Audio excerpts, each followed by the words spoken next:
Hi YouTube. I thought I'd do another one of my little camera videos.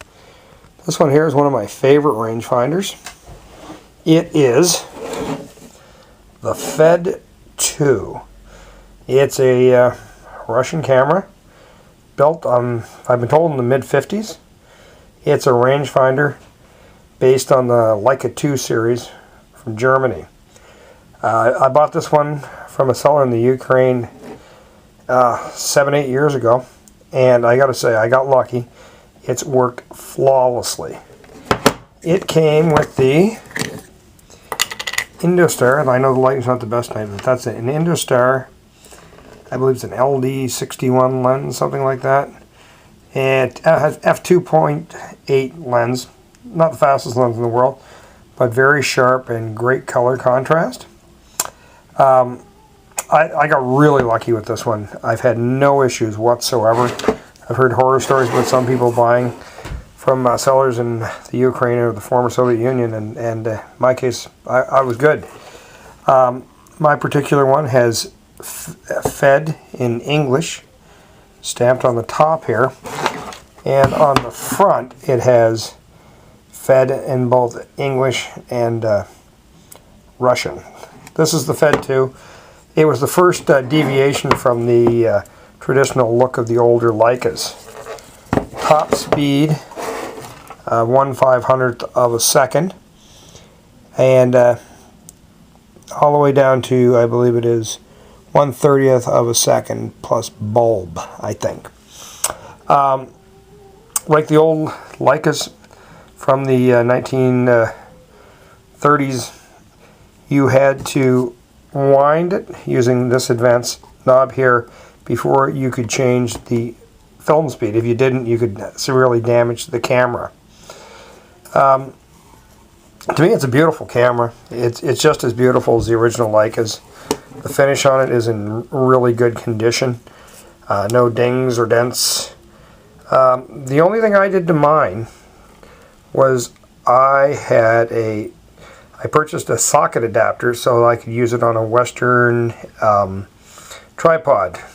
The mount was a different size in the former Soviet Union, and didn't fit ours, so I bought one off eBay for a few bucks. And it's been in there ever since, and has worked great ever since. To load the film, you take you turn the two screws on the left and right on the bottom, pull the entire back off, and it facilitates loading the film. Works great. The big knob right here on the inside is your focus ring, and this, I guess, was the first Russian one where the focusing and the viewing window were the same. On the previous models, they were two separate windows. It was a little more awkward, but it was doable. I don't think this lens is original to that time frame. I forget the name of the original lens these came with, but the original lenses were based on a Leica design. This actually is a Russian design. I've got two of them. This is the standard, and there's another version that's made with rare earth glass. A lot of people bragged up the qualities of the rare earth lens. I actually find this one just as good, if not better, so I guess it's a matter of personal preference. I did add a nylon strap to mine. I believe it's an old Canon strap I picked up somewhere, probably at a junk store. As I said, no issues whatsoever with this camera. Great little camera.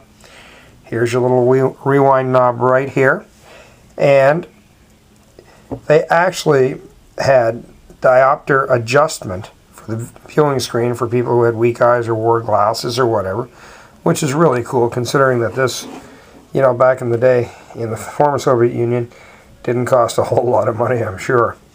Here's your self-timing right here. It still works. All in all, a great fit and finish on this camera. So some of the parts are just beautifully made.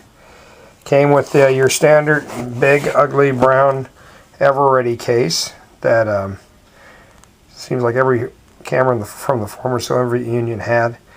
Mine's in pretty good shape as well. Here's a good example of the size of the socket threading that they used in the former Soviet Union is huge. by comparison to what my adapter has. So that gives you an idea of the difference and why you obviously couldn't use it on our type tripods. It's got a red velvet finish in there, which is still in pretty good condition. All in all, a great little camera. It's probably my favorite for Soviet Union camera. I own a Zorky 4 as well, which I should do another video on, and a Zorky 1. The Zorky 1 is essentially the same as the Fed one, made by Zorky. I don't know which of the two companies were the best, and it closely resembles the Leica 2. It's a little bit smaller in size than this camera, but works virtually the same. I prefer this one. This is my favorite of the three. Anyway, have a good night, YouTube.